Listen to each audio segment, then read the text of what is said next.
So, welcome back to another episode of ITU Tech Monthly. It's a snapshot go-to podcast focusing on the latest insights and innovations in the world of technology, and brought to you by ITU, the United Nations Agency for Digital Technologies. I'm your host, Max Jacobson Gonzalez, and today we're talking about something that lies at the heart of digital inclusion, connecting every school to the internet.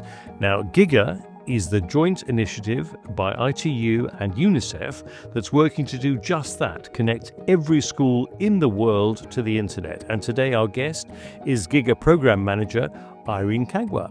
Why is school connectivity so critical? How does Giga actually work? And what's next for this ambitious global effort? Irene joins us to unpack it all. Irene, welcome to the podcast. Thank you, Max. Very honored and excited to be here. And we're very pleased to have you here in the ITU studio. Now, let's start off with the why. Why is connecting schools to the internet such a powerful and urgent priority, not just for education, but for communities and economies? Thank you for that. So, when you look at a classroom, a teacher comes in, teaches the school, the children, and all they have to depend on is what the teacher says. When you connect up with the internet, and COVID was the perfect awakening for the whole world in terms of the potential and the urgency for us to do so, it allows you to complement what the teacher says. We're not replacing the teachers, but how do we expand what the children have access to be able to learn for tomorrow's world? It's a digital world we're dealing with. I always use the example of an engineer, being an engineer myself, that previously you used to use the vernier calipers and slide rule.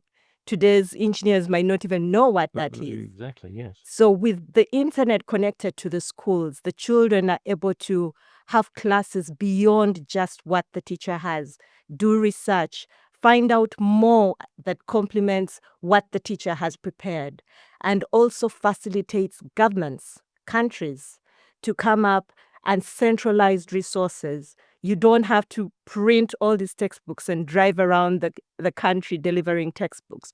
You're able to do digital content provided universally.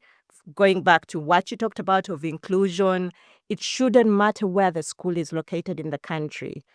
As a government, you want to make sure that child has the same opportunities and privileges that others have. And the internet facilitates that by bringing them closer and enabling that channel of passing on the information to them, networking them, that they are able to collaborate with others and learn more from each other as well. And even for the teachers, I mean, you can no longer learn yes, just by what you went to school to learn about. It's continuous learning. So they too are empowered to do that. but you mentioned where the schools are based, and it shouldn't matter anywhere in the country. But of course, in the rural areas, there are problems and issues with connectivity, not just in certain countries, but everywhere around the world. In fact, it seems. So I'm just wondering, getting over that hurdle, I think must be a primary importance to schools. I mean, some schools I've been to and visited have got lots of computers in a classroom, perhaps in a computer classroom. Sometimes now they have them in each one. But I think it's an interesting situation where sometimes there have been issues with regards to connectivity. What are your thoughts on that? Very true. As ITU, we have the statistics that indicate 2.6 billion people across the world are not connected. And they're not connected because they don't want to, but because likely they are in an area where there's no coverage, or they have affordability issues or skills issues. And these are the same communities where the schools are located. So a school in a remote area may be disadvantaged because there's no connectivity in that area, or it's in a mountainous region that is so hard to connect. Imagine trying to run fiber all the way up a mountain. Yes, indeed. And these are the issues that ITU, together with UNICEF, are concerned about to say, how do we mobilize stakeholders? Because no one party can do it alone. There are a whole assortment of issues that are required to address that connectivity. And that's what we seek to make sure that all the catalyzing is done to make sure that that objective is achieved, that despite the fact that the school doesn't have electricity, or it's located in the mountain, or the people in the community are too poor, how do you still make sure that that school gets connected to the internet in whatever form it can get it? Now, Giga is a bold initiative with a global scope. I wanted to ask you if you could possibly walk us through how it works from mapping schools to financing and implementation. Very key. So when we talk about Giga and say Giga is about connecting schools, most people automatically think we get this huge lump of money that we have secured somewhere and go and connect up the schools ourselves. What Giga looks at is how do we make investing in schools more attractive by addressing the risks that are involved that put off investors from seeing this as a lucrative place to put money. So one of the first challenges is identifying where the schools are located. In some countries, they have very good data, or have already mapped. In other countries, they don't even have a national addressing system. So the location of the school is known based on the village in which it's located. Right. We come in as Giga to work with the government, and our approach is always work with the government to map and improve the geospatial data so that you have good data about where the school is located. You're able to map it out and plan based on knowing where the school is located. When you know where the school is located, next thing you want to know, is it covered? So we then go in to look at, for all our 194 member states of the ITU, each of them has a level of connectivity. Absolutely. None of them is at zero. No. But so we do not want to reinvent or duplicate resources. We look at the existing coverage. Are these schools already covered with the existing infrastructure? If they are not, can that infrastructure be extended to cover that school? And if the existing infrastructure is not sufficient, what technologies or other infrastructure can be deployed to ensure we connect each of those schools? Now, having done that, we also do the cost analysis of what it will take for the most feasible. And we don't only look at the starting cost, we also take into consideration the operational cost. Exactly. We don't want a school connected today and then come 1 year down, it's down because nobody can pay the cost. Then when we have that information, we come in to say, how is it going to be financed, the investment? A number of countries have set up universal service funds. Right. Some governments have set aside allocations.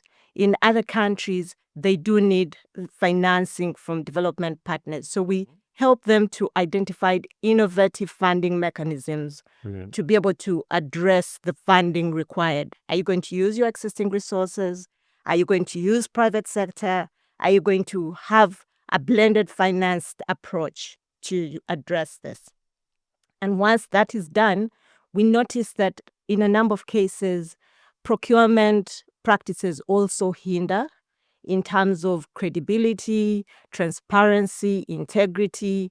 So we come in to provide technical support to make sure public procurement is also done properly in a manner that gives confidence to all the stakeholders that are involved and ensure that there is a good outcome. I mean, to me, favorable this sounds like prices. a massive job. I mean, it sounds you're looking at there's no one size fits all. Nope. You're looking at each individual case. I mean, how many people are working on this? Good question. So we complement this with the resources and the expertise in both organizations. ITU, if you just look at that alone, is a whole host of highly expert people in different fields. So this is what we complement with a small core team that does the interfacing with other stakeholders and also harness the resources from the UNICEF side to be able to deliver again against this humongous task that we have. I mean, this is based in Geneva. The core group are based in Geneva, is that right? And Barcelona as well? Our headquarters is based in Geneva at the campus Biotech.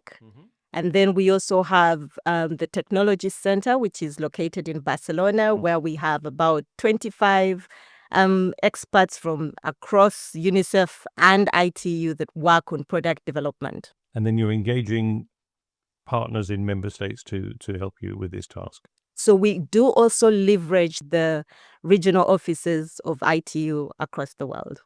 Now, I know that you've seen firsthand how connectivity can transform education. Are there any stories or moments that really illustrate the human impact of Giga? That's a good question. We normally talk about Giga and end up looking at only children who are in remote areas. But when we talk about inclusiveness, there are also children with special needs or children with disabilities. I was speaking to a teacher who was sharing with me the transformative impact of having these children who are disabled participate. Technology enables them to have that opportunity that all these are devices that have been assisted or translated to be focused just for them. And they enable them then to also have that opportunity and bring out their own personal skills or talents that help them contribute and feel relevant, but also be part of and have an opportunity to study. Right. Now, upcoming activities and milestones, what should we be watching for in Giga's journey? And are there any new countries, technologies, or partnerships on the horizon? Certainly. We now have 45 member states that have already been engaged, and we have 23 that are already in the pipeline. But on top of that, we are attracting a number of partners. So recently, our Secretary General announced at the Digital UNGA, where we had a partnership that's going to be done by the AI for Good team, again from ITU, together with the will.i.am Foundation and google.org. Yeah. And we are looking at how do we make sure that you don't wait. I don't know about you. In my case, computers were something you'd find at campus level, and you're having to use it at university level. Sure. So we are looking at AI and recognizing that we need to bring up a generation that is AI ready. And when we talk about responsible use of AI, we need to make sure that this responsibility is brought up from when the children are in school. So we're looking at harnessing the capacity or the capabilities of all of us to bring to all these children in the different Giga countries the opportunities to embrace AI, appreciate it, and grow up knowing that they are innovating using AI, but using it responsibly. Well, Giga has come a long way. I know there's still a long way to go, but thank you very much for joining us in the studio and sharing some of your insights as to what's happening and what will be happening. And hopefully we'll catch up with you again very soon. Our pleasure. Thank you for inviting us and hosting us here. No, it's our pleasure indeed. So, I mean, that brings us now to the end of our episode of ITU Tech Monthly. Big thank you to you, Irene Kaggwa, for sharing your insights, for the incredible work that you and the Giga team are doing to connect every school in the world to the internet. As we've heard today, connecting schools isn't just about internet access, it's about unlocking opportunity, equity, and innovation for every child everywhere. If you want to learn more about Giga, visit giga.global. And don't forget to subscribe to ITU Tech Monthly on your favorite podcast platform for more exciting discussions on the latest technological advancements and their impacts on our world. Until next time, stay curious and keep innovating. Tech Monthly is recorded at ITU headquarters in Geneva in Switzerland, presented by me, Max Jacobson-Gonzalez, and produced and edited by Jennifer McLeod. ITU Tech Monthly is an ITU digital production.